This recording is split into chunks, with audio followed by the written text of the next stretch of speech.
Eu, Nós e Nosso Meio Ambiente WebDoc apresenta a série Quais lições a pandemia da Covid-19 te traz? São depoimentos sensíveis de vivências de cientistas, ativistas, pacientes, familiares, profissionais da saúde de diferentes áreas que formam um mosaico humanizado sobre um dos principais desafios no planeta no século XXI. Neste episódio 22, nossa convidada é a médica pneumologista clínica capixaba Margarete Maria Prete Dalcomo, pesquisadora da Fundação Oswaldo Cruz no Rio de Janeiro, onde também é fundadora do ambulatório do Centro de Referência Professor Hélio Fraga na instituição. Ela também é professora adjunta na pós-graduação em pneumologia na PUC Rio de Janeiro e consultora do grupo de experts da Organização Mundial da Saúde para medicamentos essenciais. Recentemente foi eleita presidente para o biênio 2022-2023 da Sociedade Brasileira de Pneumologia e Tisiologia. A cientista é uma das maiores especialistas no tratamento da tuberculose no Brasil e internacionalmente, e a investigadora principal do ensaio clínico SIMPLIC-TB da Global Alliance for TB Research e uma das principais coordenadoras do estudo da fase 3 BRACE na pandemia da Covid-19, que avalia o uso da vacina BCG em profissionais de saúde para reduzir o impacto do novo coronavírus.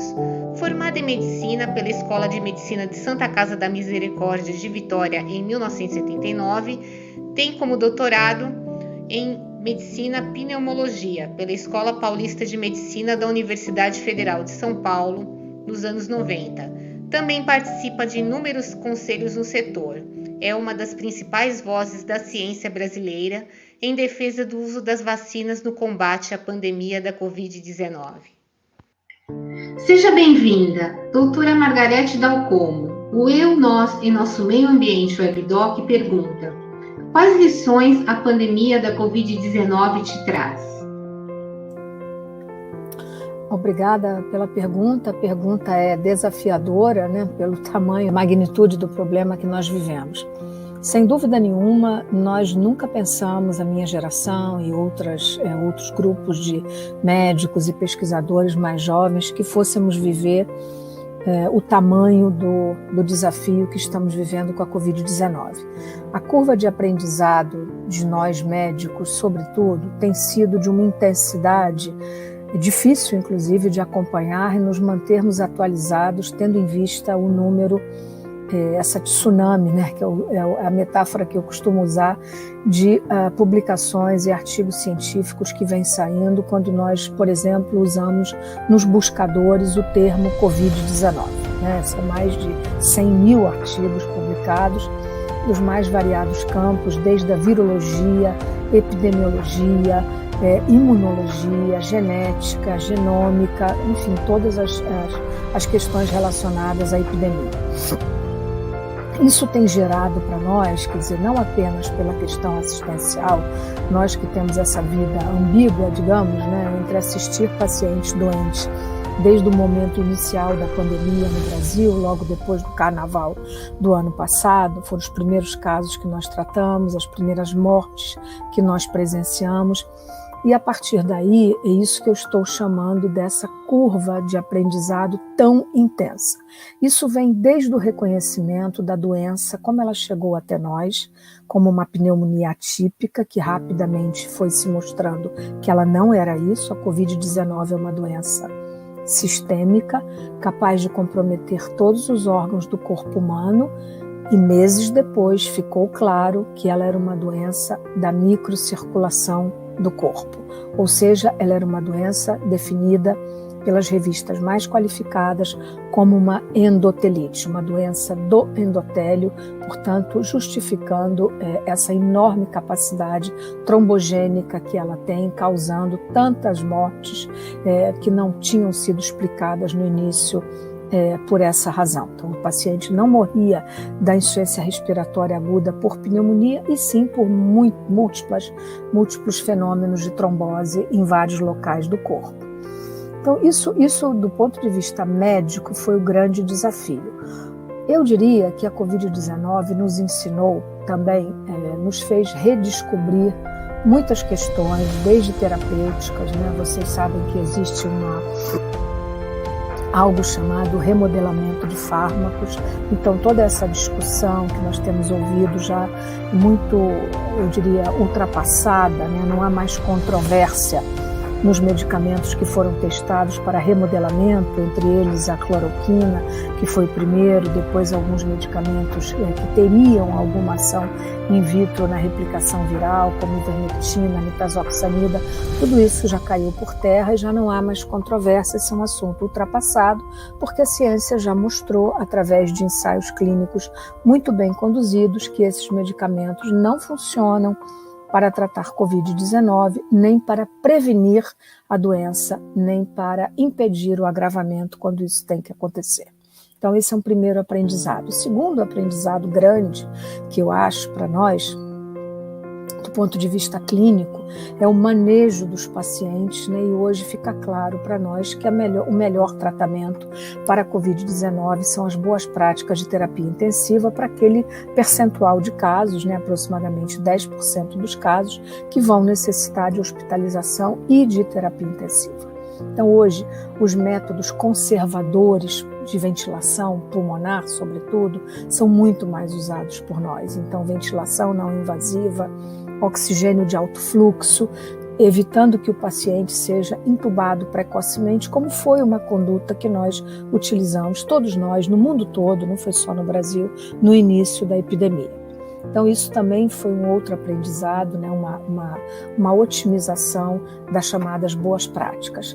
Hoje nós temos um novo desafio, que é exatamente continuar a busca para um tratamento medicamentoso que seja capaz de ser utilizado, sobretudo na maior parte dos pacientes, que são aqueles que não são hospitalizados, mas que têm formas moderadas e que precisariam receber algum tipo de terapêutica. Para isso, novos antivirais têm sido testados, né? Há estudos de fase 3 começando, com antivirais, inclusive por via oral, que seria, sem dúvida nenhuma, se os objetivos forem alcançados, um progresso grande, né, nesse sentido.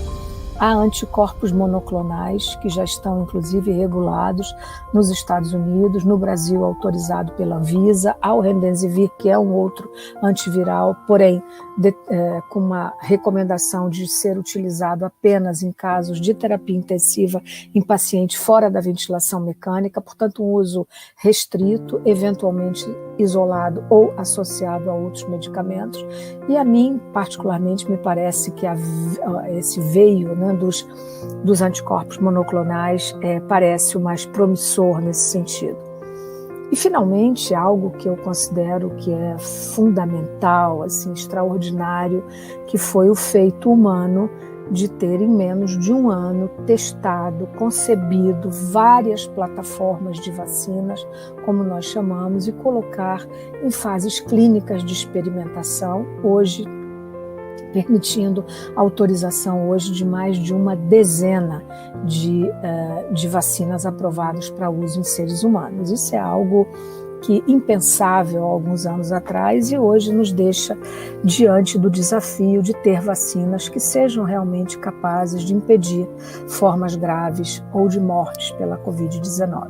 Então, essa primeira geração toda de vacina que nós estamos utilizando, inclusive no Brasil, a maior parte delas aplicadas em 2 doses, como nós sabemos, elas são vacinas que têm essa função, impedir de agravar e impedir de morrer. Muito provavelmente haverá, eu diria que num tempo esperado, nos próximos anos, né, ou seja, um tempo breve, haverá uma segunda geração de vacinas que poderá impedir, ou atuar, melhor dizendo, sobre a transmissão viral na comunidade. Então, hoje, não há dúvida que o outro grande aprendizado que nós tivemos é que a questão mais fundamental hoje é que nós precisamos diminuir a transmissão, impedir a presença e a criação ou o aparecimento de novas variantes.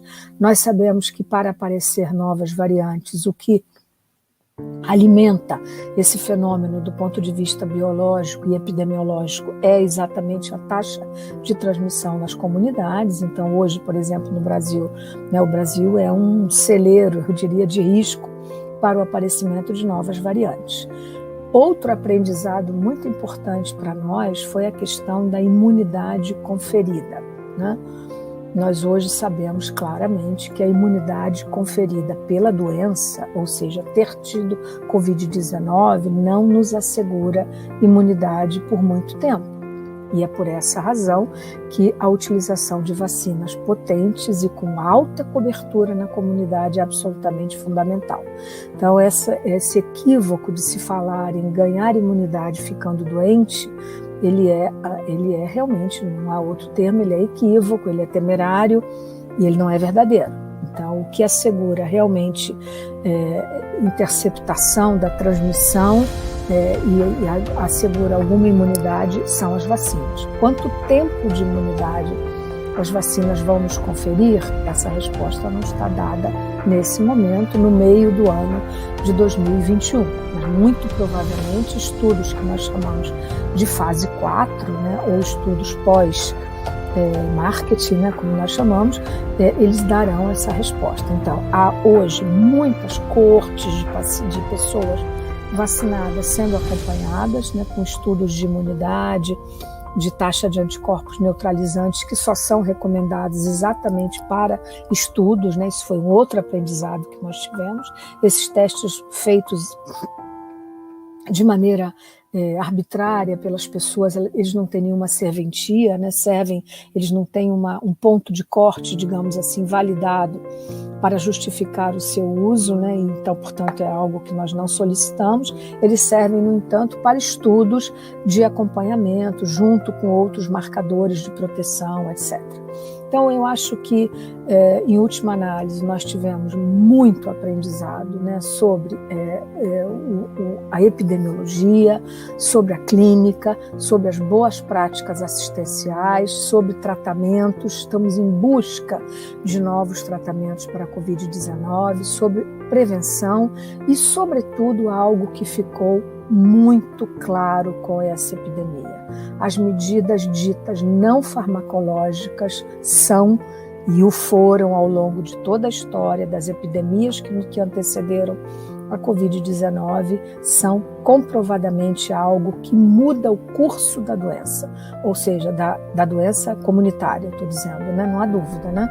Então, a utilização de máscaras adequadas, o distanciamento físico, o fechamento de serviços, o controle de transportes coletivos, os lockdowns que foram feitos, todos esses já se mostraram absolutamente eficazes. E hoje, nesse momento, nós já estamos vendo como a epidemia tem uma dinâmica própria, né? E no Brasil ela mudou de padrão, né? As novas variantes são mais transmissíveis, elas contaminam pessoas mais jovens, então hoje nós estamos vendo e internando pessoas muito mais jovens. Então, assim, há uma dinâmica própria da epidemia que nós precisamos entender e cotidianamente aprender. Então, em resumo, eu diria que o aprendizado da epidemia da Covid-19 entre nós foi algo profundamente desafiador, continua sendo e exige de nós um compromisso, né, com a informação científica permanente, intensivo e, sobretudo, na medida em que nós podemos passar esse tipo de informação à sociedade de modo geral. Experiência, portanto, né, junto a esse aprendizado ao qual eu acabo de me referir, ela se soma, inclusive, a experiências muito duras que nós vivemos, né? Não apenas pelo fato, quer dizer, eu particularmente fiquei doente, né, 1 ano atrás, tive Covid-19, não tive uma forma muito grave, tive uma forma moderada, não precisei de terapia intensiva, né? Enfim, tem sempre alguma sequela, né? Isso é hoje um outro aprendizado ao qual eu gostaria de me referir, né? Hoje, o grande desafio na medicina é realmente o que nós chamamos de Covid longa ou a síndrome pós-Covid, a exigir investimento na saúde, em serviços de reabilitação pós-Covid, né? Serviços esses que necessariamente terão que ser multidisciplinares, né? Visto que as sequelas da Covid-19 elas são não apenas respiratórias, mas vasculares, cardiovasculares, né? Renais, e psiquiátricas, né? Muitos pacientes ficam com sequelas de mudança de comportamento. Então, hoje há um número não só de trabalhos nesse campo, como também, enfim, publicações científicas revelando essa frequência, né? A taxa de sequelas da Covid-19 é muito grande, né? Os estudos estão mostrando que de diversas gravidades, 80% das pessoas ficam temporária ou definitivamente, que nós ainda não sabemos responder, com algum grau de sequela, desde queda de cabelo, como é muito frequente em 1/4 das pessoas, sobretudo mulheres, até sequelas respiratórias importantes, exigindo reabilitação. Então, a vivência, eu diria, médica e cidadã junto à Covid-19 tem sido também, além desse desafio, muito dura, né? Porque cada um de nós, né? Eu já perdi 3 colegas de turma, da minha turma de formado, eu perdi amigos, eu perdi pacientes, eu sei de pessoas muito próximas que perderam, eu tive pessoas da minha família, minha irmã, meu genro, que ficaram gravemente doentes em terapia intensiva e que felizmente saíram. Então, essa vivência, né? Eu até acabo de escrever um capítulo de livro chamado O Luto na Covid-19, enfim, exatamente falando sobre essas perdas todas. Não tem sido uma experiência fácil, né? Ela nos amadurece, sem dúvida, ela nos torna mais sensíveis, mais menos refratários, inclusive, à angústia do outro, né? Porque nós temos que entender que a doença gera medo, gera insegurança. Então, tudo isso faz parte desse conjunto de informações aos quais eu me referi e que talvez configurem o maior desafio da nossa geração médica e pessoal também.